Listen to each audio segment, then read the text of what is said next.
Pastor Emerson pregou a mensagem domingo passado e foi falando sobre o porquê. Temos aí falado uma série de mensagens voltada com o toque, o tom de batismo, Espírito Santo, poder, graça de Deus. Então a gente está falando um pouco sobre isso aí. Pastor Emerson pregou domingo passado, eu estou responsável de pregar aqui hoje. Ele falou o porquê e eu vou falar um pouco do que é ser cheio do Espírito Santo. Então a gente vai falar do que é ser, depois vamos falar do como ser, e para o final são os resultados. São 4 mensagens, 5 mensagens, que a gente vai estar pregando aí numa série, falando, abordando o tema Espírito Santo, ou vida cheia do Espírito Santo. Então hoje, o que é ser cheio do Espírito Santo? O que é que a gente pensa assim, como é que é o ser cheio do Espírito Santo? Eu não vou dissecar todo o assunto, mas eu gostaria de deixar também uma mensagem que possa então te ajudar a você delinear algumas coisas na sua vida, de pensar, não, eu sou, quero ser, e eu estou sendo, ou vou buscar mais de Deus na minha vida, conforme cantamos hoje aqui. Então, se prestamos atenção na letra, foi falado aqui hoje no tempo do louvor. Amém? Atos 2, 42. A palavra do Senhor, a minha tradução, que é a nova versão internacional, diz assim: e ele se dedicava ao ensino e aos apóstolos e à comunhão. Ele se dedicava ao ensino dos apóstolos e à comunhão, ao partir do pão e às orações. E todos estavam cheios de temor, e muitas maravilhas e sinais eram feitos pelos apóstolos. Os que criam mantinham-se em unidade e tinham tudo em comum. Vendendo suas propriedades e bens, distribuíam cada um conforme a sua necessidade. E todos os dias continuavam a reunir-se no pátio do templo, partindo o pão em suas casas, e juntos participavam das refeições, com alegria e sinceridade de coração, louvando a Deus e tendo a simpatia de todo o povo, e o Senhor lhes acrescentava diariamente os que iam sendo salvos. Então esse texto é um texto que nós já lemos várias vezes, para falarmos da ação do Espírito Santo, da nossa vida como igreja, enfim. Muito obrigado, Senhor, pela Tua palavra, pela palavra do Senhor, que para nós é uma revelação de um resultado, ou seja, é uma resposta, quem sabe já a pergunta, do que é ser cheio, dos resultados ou da ação do Espírito Santo na vida de pessoas que estão vivendo na presença do Senhor. Essa igreja aqui, nesse capítulo 2, experimentou o grande Pentecoste, estava agora demonstrando isso com a sua vida, com as suas atitudes, com o seu comportamento. E nós oramos, Pai, venha nos despertar ainda mais para o desejo, como já estamos declarando a nossa vontade, nosso querer pelo tempo de jejum que estamos dedicando. Pai, em nome de Jesus, nós pedimos ao Senhor e te agradecemos. Aplica essa palavra em nosso coração, em nome de Jesus. Amém.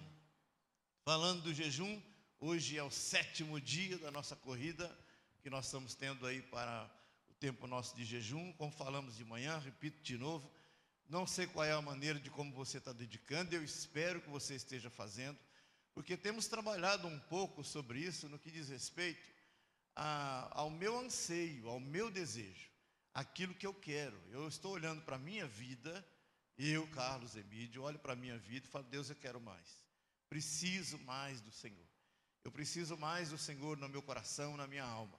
Então, sendo assim, nós estamos mobilizando a igreja aí. Alguns estão aí jejuando de várias maneiras, né?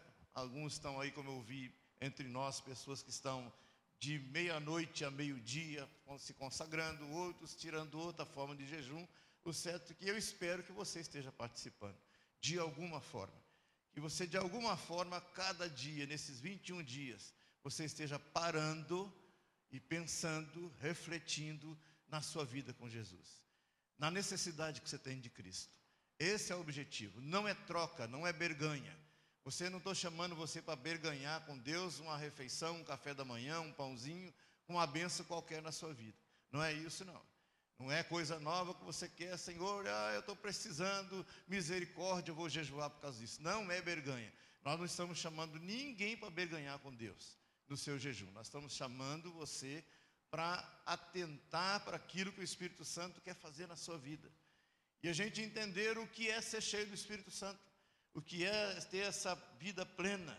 Primeiro eu quero falar do que não é ser cheio do Espírito Santo. E a gente sabe que às vezes está num culto animado, a gente vê um culto empolgado, né? Como a gente vê aí a banda, a música, né? Essa turminha bem afinada, e a gente pensa assim, o povo cantando, participando, glória a Deus, aleluia, né? E a gente pensa assim, o Pentecostes está acontecendo, nós estamos vivendo um avivamento. Não necessariamente, porque um culto ele pode ser muito bem trabalhado, como foi. Esse grupo ensaiou, não ensaiou? Trabalharam bastante, tremeram as pernas, soou bastante, a boca secou, para chegar aqui na frente e poder fazer, não uma apresentação, mas nos levar a um tempo de adoração e comunhão. Não estou falando deles, mas estou falando daquilo que a gente acha que pode ser. Muitas vezes nós achamos que o conjunto de tudo pode ser muito bem mecânico. Mas, por outro lado, eu acredito que muitos de nós aqui hoje sentimos a presença de Deus na sua forma de expressão, né? Então, não entenda que eu não estou criticando eles, mas estou dizendo que isso não pode ser. É, às vezes, um culto de uma banda aí com, né, sei lá quantos megawatts de som, vai estrondar um lugar, vai arrebentar o lugar, e isso não quer dizer avivamento. Isso não quer dizer avivamento. Uma igreja barulhenta não quer dizer que está vivendo avivamento. Tanto é que o apóstolo Paulo, em 1 Coríntios, fala, gente, espere, quando tiver alguém falando em línguas, espere a interpretação, se não tiver, ore para você mesmo. Porque a igreja de Corinto era uma igreja barulhenta. É uma igreja que quando começava a manifestação do Espírito Santo, como se diz, ninguém entendia mais ninguém. E aí Paulo falando, gente, menos, não é por aí não. Eu acho que essa ideia que nós temos do pentecostal, do avivamento, não é isso. Acho que a gente olha para nós e pensamos, bom, quem sabe deve ser templo cheio, igreja cheia, é verdade. Pode ser, essas coisas podem ser resultado de um mover de Deus também.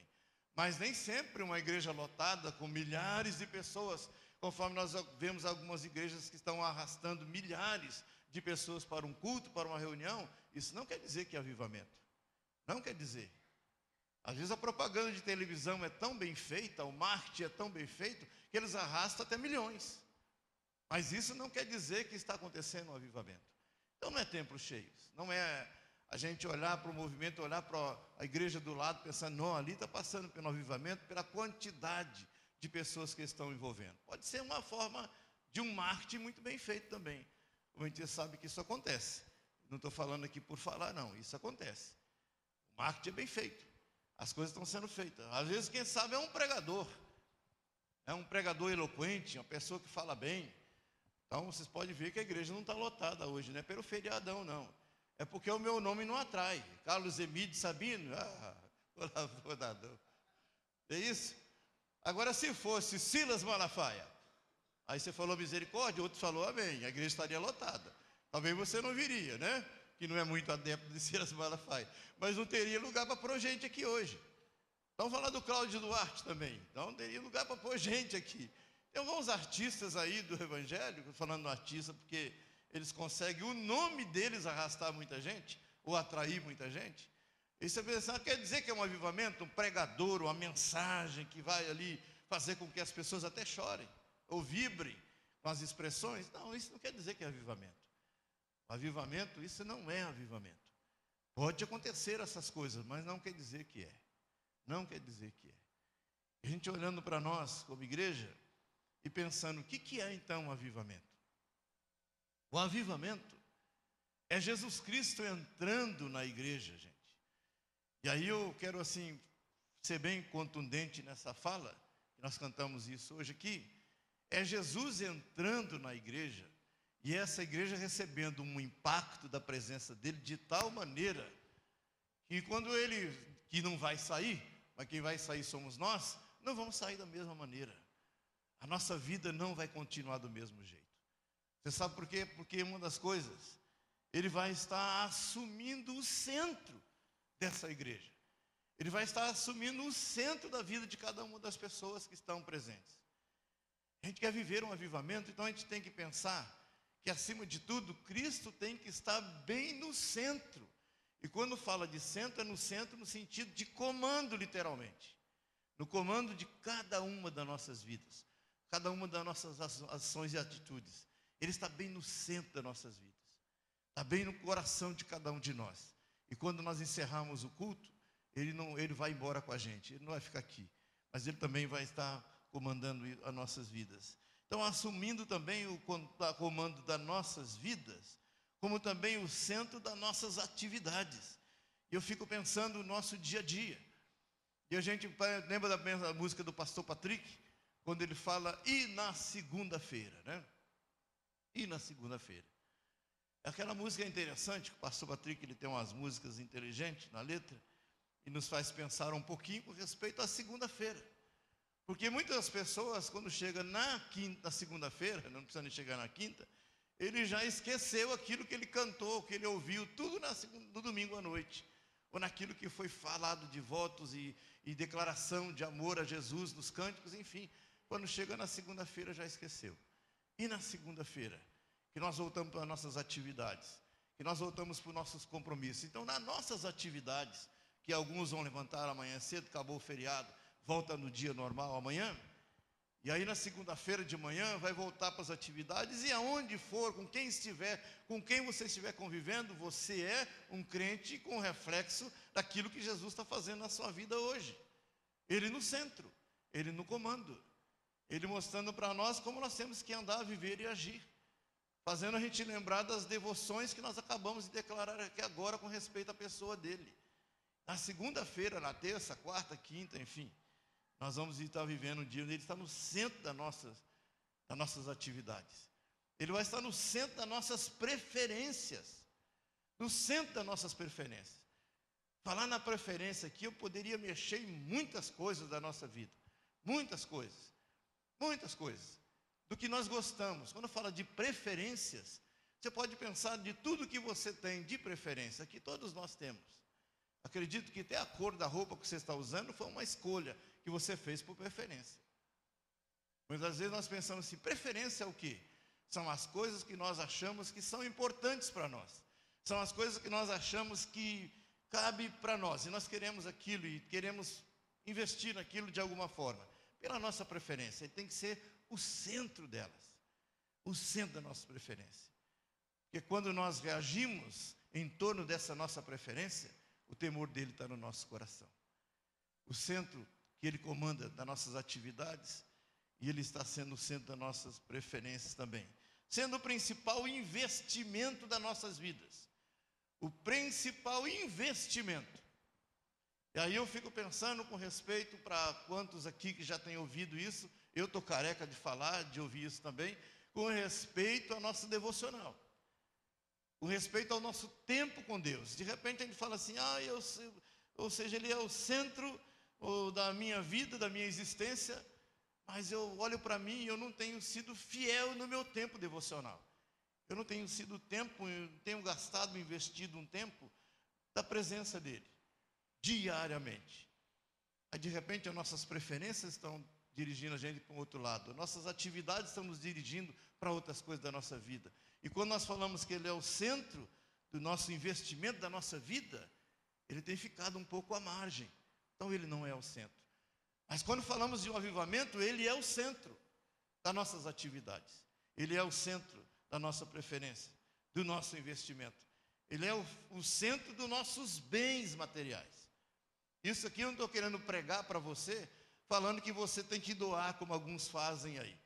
Estamos sabendo de uma igreja que ela tem uma estratégia, ou uma parte de negócios, onde, após fazerem doações de carros, patrimônio como casas e bens, etc., já tem um grupo, um departamento daquela igreja, que aí já pega aquele carro, que é a chave, documento, já vai no cartório, já faz a transição, já faz as escrituras, tudo tem mudança.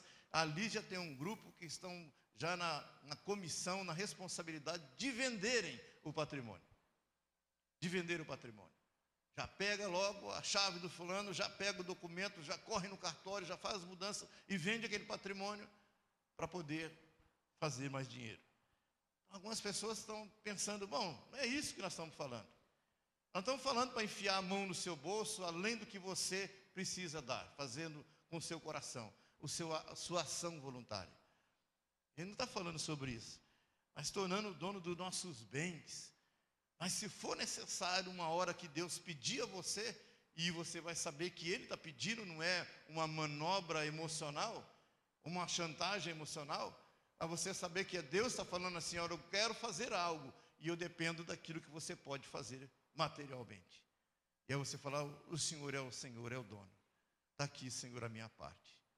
A gente pensa assim, sendo o centro dos nossos bens, sendo o centro daquilo que nós temos, sendo o centro daquilo que nós estamos pensando, até mesmo do nosso tempo. Algumas pessoas pregam que nós temos que dar o dízimo do nosso dia para Deus, de 24 horas, né? Dar o dízimo para Deus. Nós não pregamos isso. Nós não pregamos que você tem que dar um tempo X. Nós ensinamos que você deve ter um tempo de qualidade diariamente com Deus.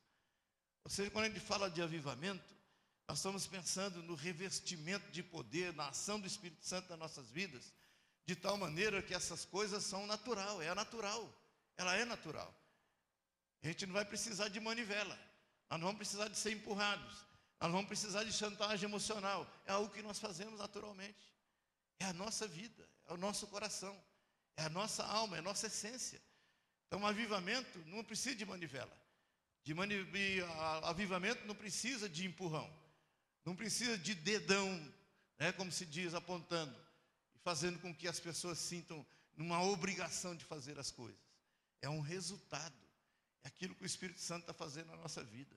Então, avivamento, como se podemos pensar que é o revestimento desse poder. E se pensamos que a maioria de nós que estamos aqui hoje, a maioria de nós, sabemos que isso é verdade. A maioria de nós sabemos que isso é verdade. E se nós pensamos no avivamento, é isso mesmo, pastor, você vai falar, pastor, concordo com o senhor. A maioria de nós sabemos que é a verdade. Nós entendemos que essa é a verdade. Nós entendemos que isso é necessário.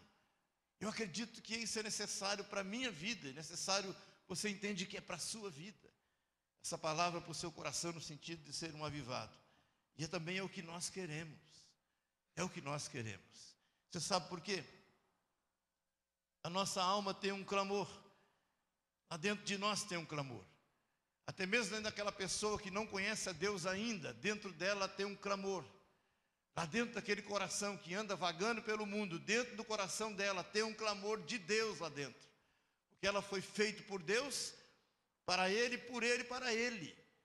Ou seja, todos nós somos criados com o mesmo propósito e objetivo. Até aqueles que estão lá sem Deus, sentem na sua alma a necessidade de Deus. Aí quando nós estamos falando aqui com a igreja, com pessoas que entendem o Evangelho e compreendem o Evangelho, muito mais ainda. Porque nós sabemos que se fomos criados por Ele, para Ele, lá dentro de nós sentimos, eu preciso disso na minha alma. Eu preciso disso no meu coração. E aí eu vou dizer um pouquinho mais, apertando um pouquinho mais o cinturão de alguém, quem sabe aqui, é alguém que ao olhar para ele fala assim, eu estou precisando, porque a minha alma está seca, está vazia. É como se estivesse gotejando apenas. E nós precisamos de um derramar da presença de Deus. Alguns, quem sabe, a própria alma está dizendo, olha, estou gritando diante de você. Você tem sabido que você precisa desse avivamento, dessa alma renovada, desse coração pronto. O resultado, a ação do que é Deus na nossa vida. Nós já temos o Espírito Santo no nosso coração. E a Bíblia fala que Ele tem ciúme de nós. Ele tem ciúmes da gente. Quando nós começamos a querer nos dividir, ou nos dividimos com aquilo que vai nos afastar dEle, Ele tem ciúmes de nós. Ele quer nos atrair para Ele. E Ele compartilha isso com a gente. Ele compartilha isso com a nossa alma. E nós sentimos esse desejo maior, eu quero me aproximar ainda mais de Deus. Eu quero me aproximar do Senhor. E aí quando nós pensamos sobre isso, essa vida cheia tem algumas características, né, que são importantes a gente pensar. E a primeira delas é a fome e sede de Deus. Vamos ler isso lá em Mateus capítulo 5, verso 6. Bem-aventurado aqueles que têm fome e sede de justiça, porque eles serão fartos. Bem-aventurado aqueles que têm fome e sede de justiça, porque eles serão fartos. Uma das coisas que caracteriza, como nós estamos falando, o grito da nossa alma, essa fome, essa sede de Deus dentro de nós. O Espírito Santo, ele vai estar trabalhando isso no nosso coração. Ou seja, a gente sabe que a sede de vida, no sentido de encontrar com Cristo, a nossa existência é completada. Mas a presença dele, que ele quer derramar até a tal ponto de nós transbordarmos a presença dele, nós vamos continuar com essa necessidade. Porque ele não só quer te dar a presença dele, ele não só quer te batizar, ele quer te fazer derramar da presença dele. É continuado. Essa sede, esse desejo que a Bíblia fala. E bem-aventurado aqueles que têm fome, que têm essa fome. Mas não só têm essa fome, mas como têm buscado a satisfação dessa fome e dessa sede. Porque eles serão fartos. Por isso que nós como igreja, como crentes aqui hoje à noite, não podemos estar agonizando com o nosso coração com necessidade de Deus. Se a promessa é real, se a promessa é dada para nós, e Ele já tem feito as promessas, tem nos induzido a isso, tem nos atraído para isso, o que falta? O que nos falta? Bem-aventurados que têm fome e sede de justiça, porque eles serão fartos. Diz ainda, o último dia, o grande dia da festa, levantou-se Jesus e exclamou, se alguém tem sede, venha a mim e beba. João 7,37. E no verso 38 ele está falando do Espírito Santo que iam receber, que ainda não tinha sido dado. Do seu interior fluirão rios de águas vivas. Então, o último dia, o grande dia da festa, levantou-se Jesus e exclamou, se alguém tem sede, venha a mim e beba. Essa sede de Deus. Num certo sentido, como eu disse, não da sua existência, que está satisfeita em Cristo, mas da necessidade do Espírito Santo, você precisa estar continuando com essa sede. Você precisa estar buscando ser saciado dessa presença do Espírito Santo na sua vida.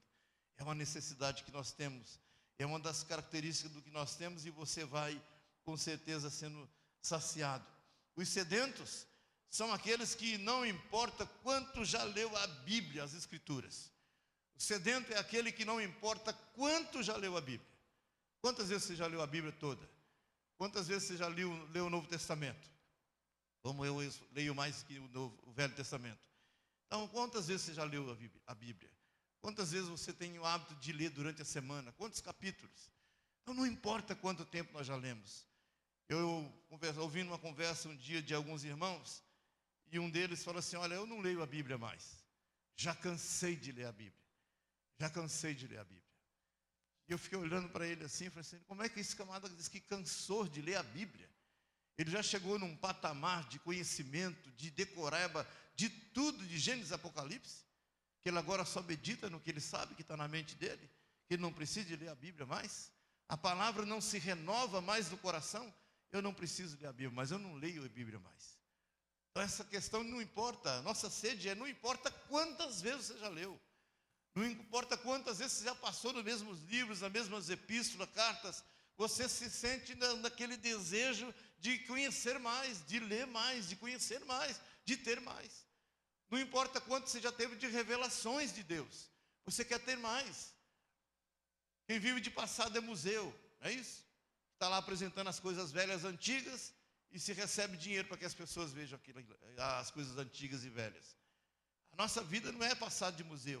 Não é vida de museu, a gente está lá relembrando, revirando as coisas do passado. Nós temos que estar olhando aquilo que é o novo hoje, a experiência que eu tive agora. Então, se você teve uma experiência, uma renovação nova que te impactou a semana passada, que você tenha outra hoje, que você tenha outra na semana que vem. Não importa quantas revelações, não importa quanto Deus tenha mostrado para você. O sedento é aquela pessoa que busca mais, eu quero mais do Senhor. Quantas experiências você tem tido? Talvez até de renovação espiritual. Quantas visitas ao Espírito Santo teve na sua vida a ponto de fazer com que você se ajoelhe e se prostre diante dele? Quantas vezes? Não importa quantas. Que tenha mais. Nós queremos mais. Essa sede, ela é insaciável. Essa sede, essa necessidade da gente estar vivendo de glória em glória na presença de Deus. Esse renovo espiritual. O que é ser renovado? O que é ser cheio do Espírito Santo?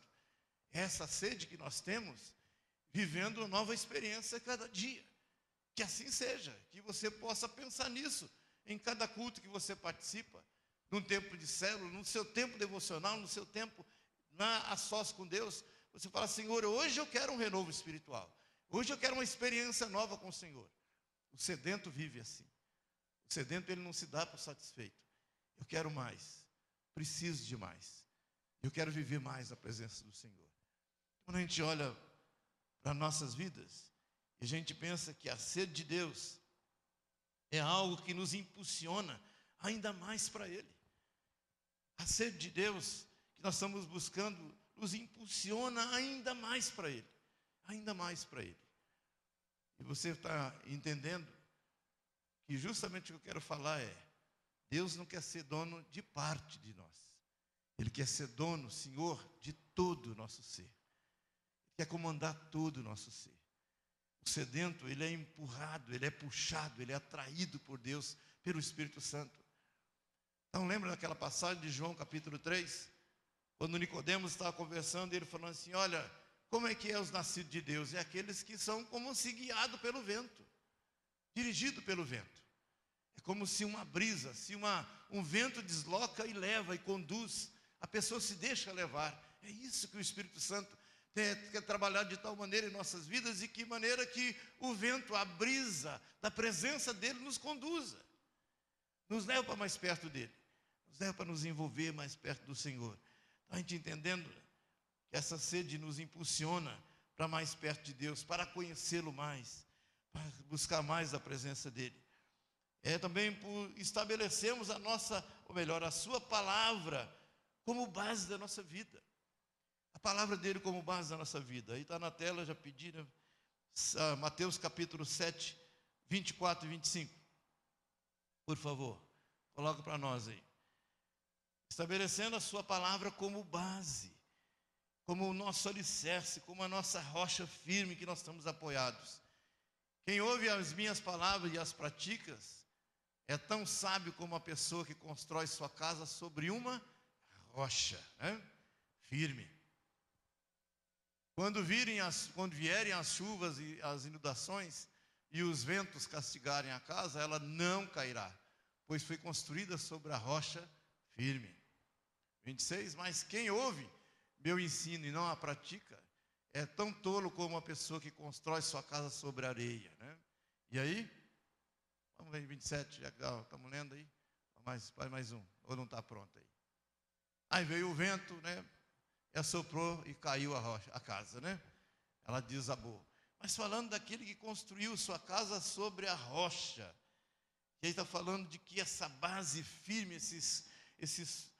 onde que ela está sustentada, pode vir o que vier, e ela vai continuar firme.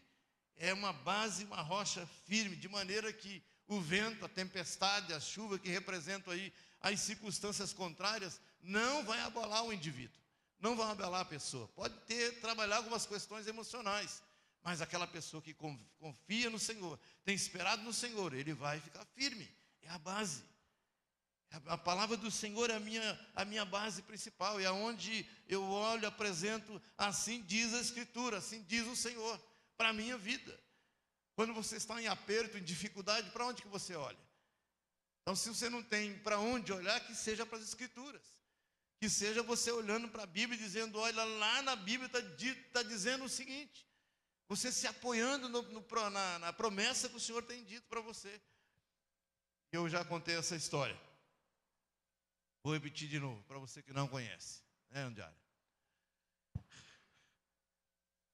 Dado o momento da minha família, que meus filhos estavam andando tortos, afastados do Evangelho, eu tive a infelicidade de ouvir um espírito maligno falando comigo, e ele falando que ia matar meus filhos. Eu falei assim: olha, já roubei seus filhos, já estou, como se diz, destruindo eles, estou acabando com a raça deles, mas não acabei o serviço ainda, porque eu quero matá-los. E eu ouvi claramente a ameaça daquele demônio, daquele espírito maligno, ameaçando a minha família, a minha casa. reuni o pessoal lá em casa, falei a história para eles e complementei naquilo que eu tinha falado de verdade.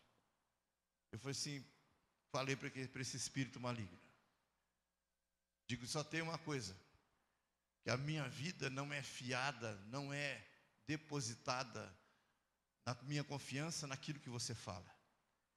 A minha vida, a minha confiança está depositada naquilo que a palavra de Deus diz para mim, com respeito à minha família, com respeito à vida dos meus filhos, com respeito às coisas que eu tenho. Então não é a palavra de ameaça, não é aquilo que venha de forma contrária, querendo contradizer aquilo que o Senhor tem dito para nós. A palavra de Deus é a minha rocha, é a minha firmeza está aqui. Disse, olha, é isso que ele diz. A palavra do Senhor diz assim, é isso que eu creio, e pronto. Então, como se diz, o vento passa. Enfrentamos a situação de cabeça erguida, sabendo que eu não estou abandonado, não estou só, não sou órfão nesse mundo perdido. Pelo contrário, sou aquele que confio naquilo que Deus tem dito para mim. Está aqui a palavra dele, essa é a promessa. Então, se alguém te falar o contrário, mostra para ele a Bíblia. Mostra a promessa que você acredita, onde que está escrito. Se você não lembrar, procure de outra maneira. Fala assim, olha, aqui está o texto que fala, aonde está a promessa. A minha vida está fundamentada nas Escrituras. E é nela que eu confio. A base, a rocha que tem me dado é a palavra de Deus. Eu tenho sede. Eu tenho vontade de estar sendo saciado. Eu tenho a minha vida fundamentada na palavra do Senhor. A minha alma é uma alma inabalável diante da situação. E aí eu quero ler para você Filipenses capítulo 4, verso 8, diz assim, finalmente, irmãos, tudo que é verdadeiro, tudo que é respeitável, tudo que é justo, tudo que é puro, tudo que é amável, tudo que é de boa fama, se alguma virtude há, se algum louvor existe, seja isso que ocupe os vossos pensamentos. Filipenses 4, 8. Finalmente, irmãos, tudo que é verdadeiro, tudo que é respeitável, tudo que é justo, tudo que é puro, tudo que é amável, tudo que é de boa fama, se alguma virtude há, se algum louvor existe, seja isto que ocupe os vossos pensamentos, meus pensamentos. Se esse texto, Filipenses 4:8, está ocupando os meus pensamentos, é isso que reflete a minha alma. É isso que está na minha alma. Meu coração está saturado dessas coisas que estão ditas aqui. Ocupe os meus pensamentos. E se os meus pensamentos estão sendo tomados por essas coisas, é como a minha alma se encontra.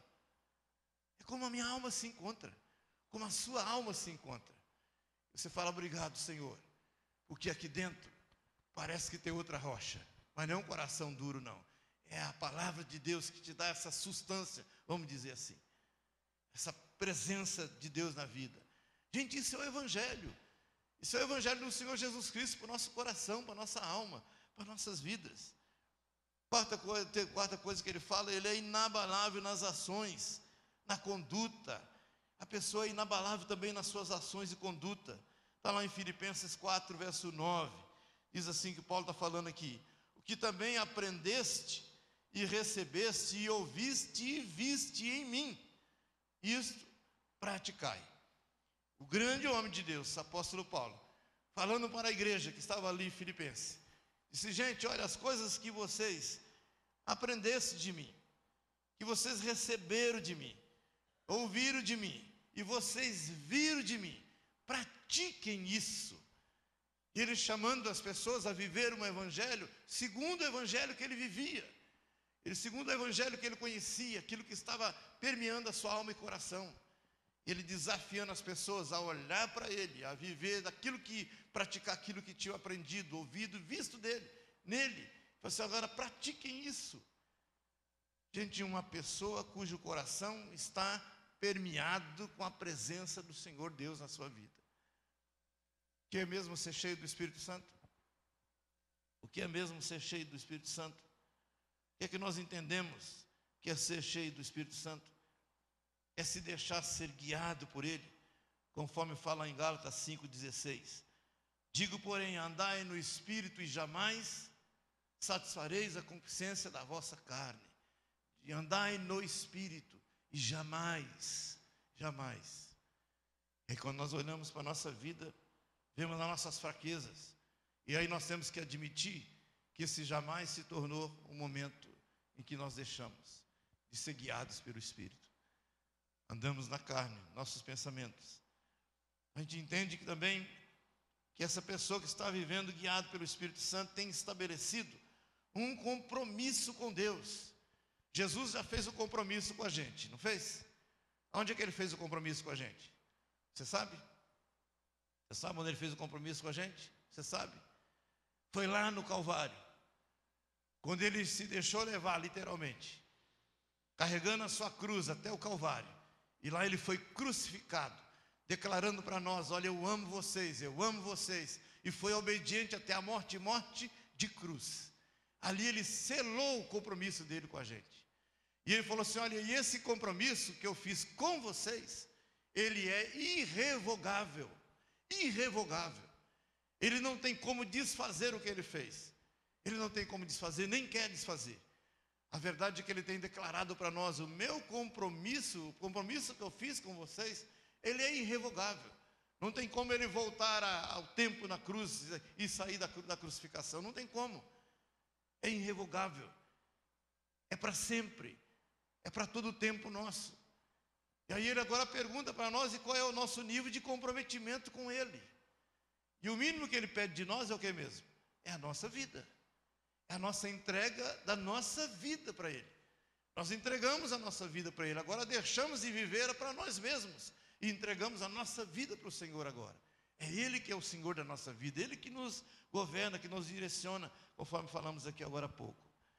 Ou seja, o compromisso dele foi firmado, e o nosso também precisa estar sendo firmado, a cada tempo, a cada momento. Por isso pregamos e ensinamos que a mensagem da cruz, ela é diária nas nossas vidas. E quando nós olhamos a dificuldade que muitos crentes têm tido, às vezes a gente pensa assim: qual é o nosso inimigo mesmo? Será que é o ateísmo que tem tomado conta de muita gente por aí afora? E um ateísmo, às vezes, não de declaração de pessoas ateias mesmo, dizendo assim: eu não acredito em Deus, mas é a forma de como eles tratam com Deus, ou lidam com Deus. E aí nós lidamos com essas pessoas aí que estão vivendo completamente indiferentes com respeito à pessoa de Deus. Será que o ateísmo, que é a grande batalha para nós, essa incredulidade que toma conta, são as religiões que são contrárias, que tomam uma posição contrária ao cristianismo, e por isso a gente se sente imprensado, com dificuldade?